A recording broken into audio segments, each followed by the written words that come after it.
Assalamualaikum dan selamat pagi kepada semua murid-murid. Cikgu doakan semua dalam keadaan sehat. Oke, tanpa buang masa, mari kita tengok apa yang kita akan belajar pada hari ini.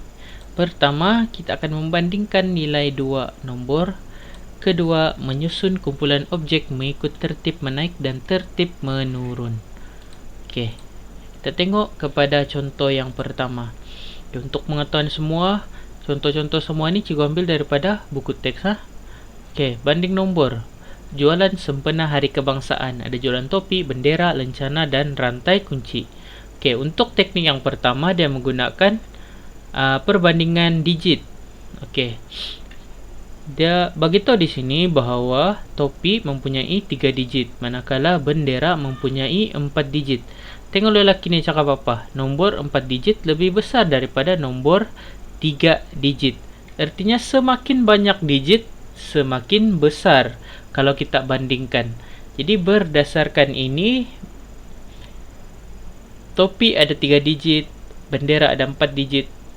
Jadi artinya bendera lebih besar daripada jualan topi. Oke, kita tengok pula lencana dengan rantai kunci. Lencana mempunyai 4 digit, rantai kunci pun 4 digit. Jadi kita kena tengok betul-betul lah.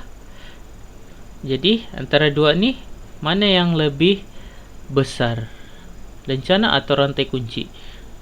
Itu cikgu serahkan kepada kamu untuk jawab. Oke, contoh yang kedua, bandingkan 1835 dengan 1249, yang manakah lebih kecil? Oke, untuk teknik ini dia menggunakan nilai tempat. Dia bandingkan kedua-dua sekali menggunakan nilai tempat. Pertama sekali dia tengok nilai ribu. Ribu sama, masing-masing ada 1000.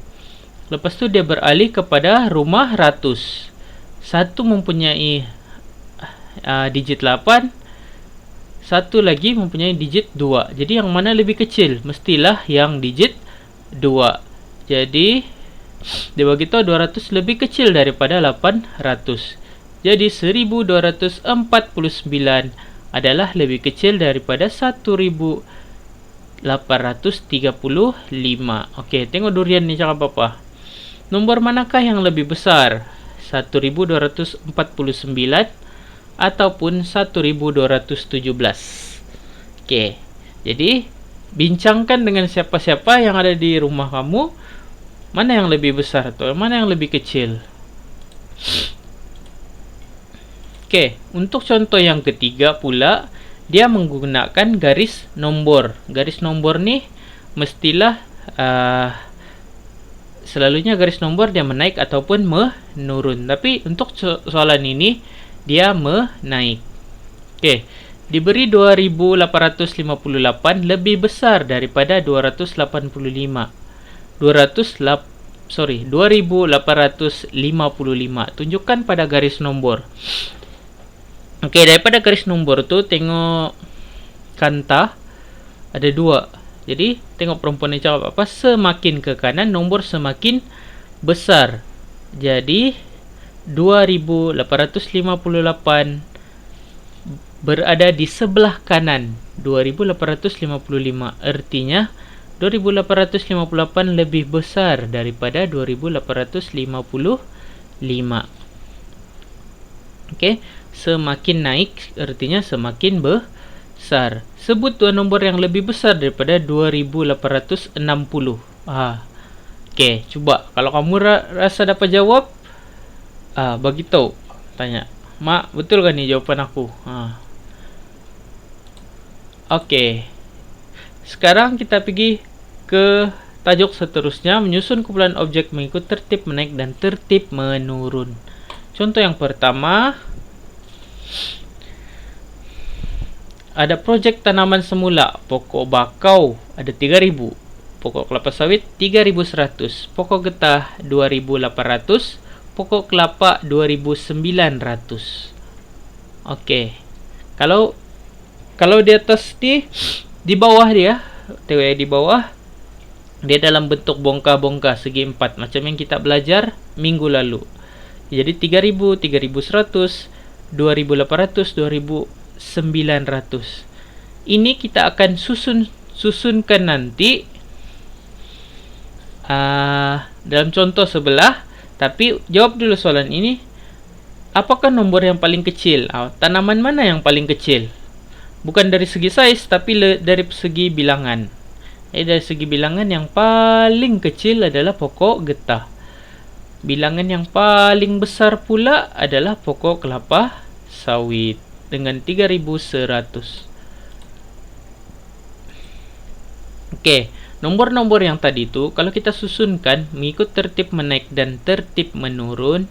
Umpama kita menaiki tangga, tertib menaik, naik tangga lah. Tertib menurun, turun tangga. Naik tangga kita bermula daripada tangga yang paling rendah ke tinggi. Artinya nomor yang paling kecil ke nomor yang paling besar. Kalau turun tangga pula kita susun dari nomor yang paling besar ke paling kecil. Oke, tengok kucing nih, susun nomor paling kecil hingga paling besar. Bila sudah berada di atas, susun nomor paling besar hingga paling kecil. Oke, daripada segi tertib menaik 2800, 2900, 3000, 3100. Tertib menurun pula sebaliknya lah. 3100, 3000, 2900 dan 2800. Ini bilang 100-100 dia cakap. Artinya pertambahan atau kenaikan dan penurunannya tuh 100-100. Nomor paling kecil ialah 2800, manakala nomor paling besar adalah 3100. Oke, tengok gambar ini. Kamu rasa di mana pernah nampak? Siapa boleh beritahu cikgu pernah nampak di mana nih? Oke, nanti kita boleh kongsilah di kelas ataupun nanti kamu boleh beritahu di WhatsApp di mana kamu pernah nampak gambar nih. Oke, contoh ini pula dia cakap bilang menaik satu-satu. Oke, nomor nih naik satu-satu. Dari 5821 hingga paling bawah nih 5850. Dia kenaikannya 1-1. Oke, tengok yang B pula. Bilang menaik 10-10 daripada paling bawah 5821 hingga 5851. Kenaikan dia 10-10-10. Artinya kalau kita naik 10-10 nanti turun pun 10-10. C pula bilang menurun 5-5. Semakin menurun 5-5. D menaik 6-6. Durian tu cakap bilang dan lengkapkan. Agak-agak berapalah di sini nih. I pula bilang menurun 2-2. Kenapa dia kaitkan begini nih? Sebenarnya untuk kamu hafal sifir. Menaik 10-10 ni hafal sifir 10, 5-5, sifir 5, sifir 6, sifir 2. Ada kaitan sebenarnya. Oke, jadi cikgu harap semua tu dapat membantu kamu untuk lebih paham apa yang kita akan belajar hari ini. Cikgu harap kamu tidak lupa untuk buat latihan dan sekiranya mempunyai masalah, bolehlah berhubung dengan cikgu. Jika ibu bapaknya masih bekerja, jangan risau, boleh hantar sebelah petang atau sebelah malam. Cikgu tidak kisah, nanti cikgu akan periksa juga jawapan kamu. Tapi cikgu harap jangan bertangguh. Kalau kerja hari ini, hantarlah hari ini. Sebab besok akan menyusul soalan lain pula. Oke, setakat itu cikgu harap kamu semua dalam keadaan sehat. Dan cikgu tidak sabar untuk berjumpa kamu di kelas masing-masing. Oke, Assalamualaikum dan sekian terima kasih.